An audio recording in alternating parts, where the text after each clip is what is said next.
Hello guys, welcome back to my channel and welcome back here in the North Sea. At ito po ay nasa DP operation pa rin tayo and we're still doing ROV inspection somewhere here in one of the platform here in the North Sea. So yan po yung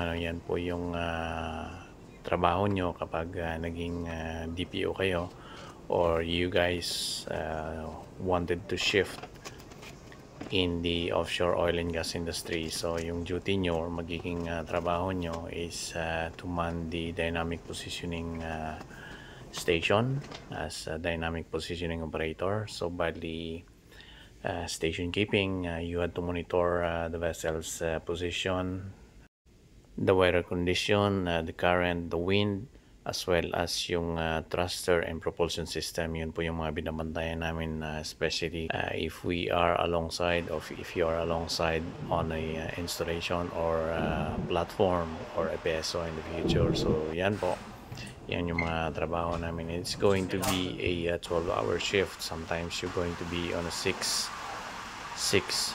watts or sometimes you're gonna be on the 12 watts. Yan po yung magiging trabaho nyo here in the offshore.